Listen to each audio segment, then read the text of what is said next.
Hello friends, welcome to my YouTube channel AG digital school. তো AG digital স্কুলে তোমাদের প্রত্যেকে স্বাগত জানাই বন্ধুরা। আজ আমি দ্বাদশ শ্রেণী বাংলা বইয়ে মহুয়ার দেশ এই কবিতার সমস্ত শর্ট টাইপ সাইজে নিয়ে চলে এসেছি।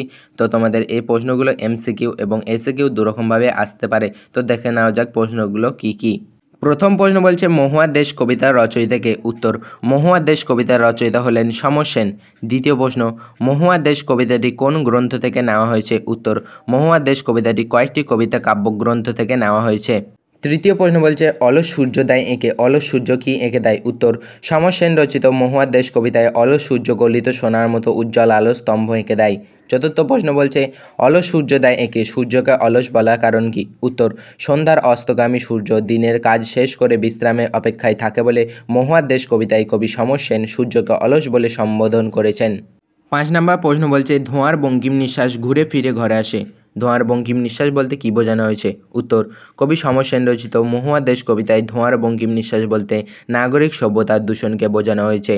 6 নম্বর প্রশ্ন বলছে, ধোঁয়ার বঙ্কিম নিঃশ্বাস কীভাবে কবির কাছে আসে? উত্তর, কবিতায় ধোঁয়ার বঙ্কিম নিঃশ্বাস কবি সমর সেনের কাছে শীতের দুঃস্বপ্নের মতো ঘুরে ফিরে আসে। 7 নম্বর প্রশ্ন বলছে, এখানে অসহ্য নিবিড় অন্ধকারে মাঝে মাঝে শুনি, বক্তা কি শোনেন? উত্তর, মহুয়ার দেশ কবিতায় বক্তা শহরে অসহ্য নিবিড় অন্ধকারে মাঝে মাঝে মহুয়া বনের ধারে কয়লাখনির গভীর বিশাল শব্দ শোনেন। 8 নম্বর প্রশ্ন বলছে, শিশির ভেজা সবুজ সকালে কবি কী দেখেন? উত্তর, শিশির ভেজা সবুজ সকালে কবি কয়লাখনির অবসন্ন শ্রমিকদের শরীরে ধুলোর কলঙ্ক দেখেন।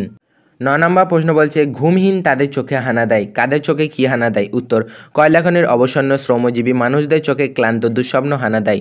10 নম্বর প্রশ্ন এবং শেষ প্রশ্ন কি বলছে দেখো, গভীর বিশাল শব্দ কি গভীর এবং সেখানে কিসের শব্দ হয়? উত্তর, আধুনিক কবি সমর সেন রচিত মহুয়ার দেশ কবিতায় মহুয়ার দেশের নৈশব্দের পটভূমিতে কয়লাখনির শব্দ ছিল গভীর এবং সেখানে কয়লাখনির গভীর বিশাল শব্দ হয়। তো বন্ধুরা, মহুয়া দেশ কবিতা থেকে এই 10টি প্রশ্ন তোমরা খুব ভালো করে প্র্যাকটিস করবে। এইগুলো ভালো করে প্র্যাকটিস করলে দেখবে পরীক্ষায় এর মধ্যে থেকে প্রশ্ন কমন পেয়ে গিয়েছো। তোমরা এগুলো ভালো করে প্র্যাকটিস করবে।